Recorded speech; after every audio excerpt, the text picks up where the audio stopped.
Hello বন্ধুরা, welcome back to another video. তো আজকে প্রচণ্ড শরীর খারাপ বলতে একটু ঠান্ডা লেগেছে আর কি। তো এখন চলে এসেছি বাগাড়িয়ার যে মোড় রয়েছে তারই কাছে যে পুজোটা হয় সেখানটায়। তো সেখানটায় আগের বছর ছিল তিনটে সেট আপ, মনোরমা ছিল, অমিত ছিল আর লীলাচলে মহাপ্রভু ছিল। একই মাঠের মধ্যে তিন দিকেই তিন রকম সেট আপ ছিল, এপারে একরকম, এপারে একরকম এবং এপারে একরকম। তো এবছর কিন্তু একটা সেট আপ মানে বসেনি মাঠে, দুটো বসেছে। একবারে রয়েছে মনোরমা আর একবারে রয়েছে এমএসবির জায়গায় বন্ধুরা ভাড়া হয়েছিল বর্মন, তো সেটার জায়গায় এসছে এমএসবি। আর যেটা অমিত ভাড়া করেছিল সেই কমিটি এবছর মাঠে বক্স বসায়নি, তারা অন্য কোথাও বক্স বসিয়েছে। তো টোটাল বিস্তারিত আলোচনা করার চেষ্টা করছি এই পুজো প্লাস বক্স ইত্যাদি ইত্যাদি। তো ভিডিওটা প্রথম থেকে শেষ পর্যন্ত দেখো, আর কেমন লেগেছে অবশ্যই কমেন্টের মাধ্যমে জানিও। এখানে একটা স্টেজ করা হচ্ছে যেখানে কালকের অর্কেস্ট্রা হবে এবং তারই ঠিক সামনে সেট আপটা বসেছে মনোরমা সাউন্ড। আগের বছরও সেম সাউন্ড ছিল, সেম সেট আপ ছিল, সেম লুক, সেম ডিজাইন, সব কিছু সেম, মানে 2024-2025 হয়েছে, বাট বক্সটা সেই একই এবং মেশিন সেট আপও আগের বছরের মতনও সেম রয়েছে। এবং অপারেটারগণ যারা রয়েছে তারা এখন রেস্ট নিচ্ছে, ঘুমাচ্ছে। আর আমাদের তাপস ইলেকট্রিকের একজন ভাই রয়েছে, তিনিও এখন মনোরমায় রয়েছেন।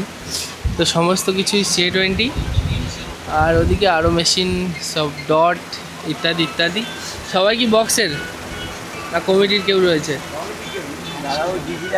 আচ্ছা, দাদা ডিজির আর তোমরা কমিটির। আর তুমি মনোরমা নাকি কার? তাপসের? সবার। আচ্ছা, তো এখানে তাহলে কদিন বাজবে বক্স? একদিন।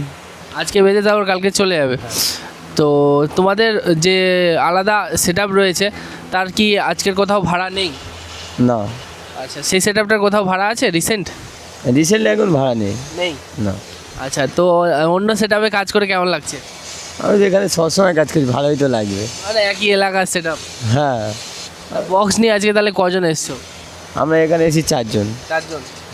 আর আজকের হয়ে গেলে আবার কালকের বাড়ি। আচ্ছা, তো যাই হোক, এরকম একটা মেশিন সেট আপ রয়েছে। আর সবাই এখন এই তীব্র গরমে পাখার হাওয়ায় একটু স্বস্তি বোধ করছেন, ইভেন আমিও।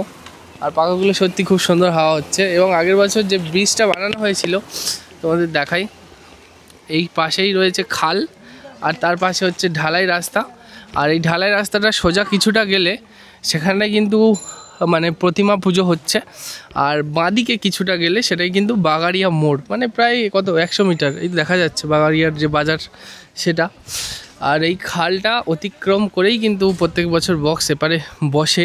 আগের বছর ব্রিজটা একটু বড় মতো করা হয়েছিল, আর এবছর ব্রিজটা একটু হালকা ছোট হয়ে গেছে। যাই হোক, এখান দিয়ে পারাপার করেই কিন্তু এই সমস্ত অনুষ্ঠান বা নাচানাচি করা হবে আজকে। মনোরমা সাউন্ড আমাদের ডান দিকে এবং বাঁ দিকে বসেছে এমএসবি মিউজিক। চলো সেখানটায়ও যাই। আর এইগুলো কিন্তু অনেক উঁচু উঁচু গাছপালায় ভরে যায় প্রত্যেক বছর, তারপরে এরা জ্বালিয়ে দেয়। আর বেশ ছাই এলাকা থাকে, মানে হেঁটে গেলেই পায়ে ধুলো ময়লা এরকম লেগে যাবে। তো এখন স্টেজ বাঁধার কাজ চলছে। আর সমস্ত যে সেট আপগুলো এসছে তারা কিন্তু মানে এরকম খাল পার করে আনা হয়নি, এপার দিয়ে কোথাও গাড়ি নামিয়ে তারপরে আনা হয়েছে, এমএসবি মিউজিকের অপারেটর বলছিল। তো চলে এসেছি আমরা। এমএসবি মিউজিকও এখন বন্ধ রয়েছে, যেহেতু এখন রক্ষাকালী পুজোর আগে হরিনাম সংকীর্তন হয় তার জন্য। আর এই দেখো যেগুলো বলছিলাম যে জ্বালিয়ে দিয়েছে ঘাসগুলো, তাই এখন ছাই অবস্থা। আর বক্সের কাছে তো কেউ নেই, ডিজি রয়েছে এই পারটায় বাদিকটায়, তারপর মেশিন সেট আপ, আর তারপর রয়েছে এমএসবি মিউজিকের সেট আপ। আর সামনে ডিজে লাইটের কারুকার্য এখন চলছে। তো এমএসবি মিউজিকের এই set up I love Bagadia 55 তলা এরকম একটা লুক রয়েছে। আর এটা কিন্তু এএসবি মিউজিকের সেট আপ, একেবারে নতুন। আর এএসবি মিউজিকের এই লোগোটাও এখন ওল্ড হয়ে গেছে, কারণ এএসবি মিউজিকের মানে এএসবি ক্যাবিনেট সেন্টারের আরও একটা নতুন লোগো বার করেছে। তো এই হচ্ছে লুক, খুব সুন্দর এমএসবি মিউজিক।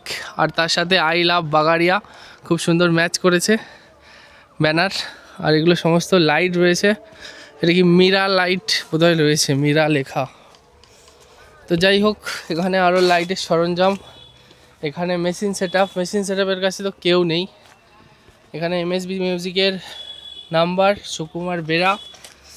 আর কি দেখাই, এখানে বলার মতো তো কেউ নেই। আর আগের বছর বন্ধুরা এই জায়গাটায় বসেছিল লীলাচলে মহাপ্রভু, তার বোধহয় 10 পিস না এরকম কিছু রয়েছে। তোমরা পেজ বা ইউটিউব চ্যানেল দেখলে বুঝতে পারবে। আগের বছর এসেছিলাম, ভিডিও করেছিলাম। আর বিশাল বড় একটা ডিজি রয়েছে এখানটায়, তো যেটা সম্ভবত রাত্রে দরকার, কারণ এখানে তো কারেন্ট প্রোভাইড করার কিছুই নেই, কারণ অনেকটা লং জনবসতি থেকে।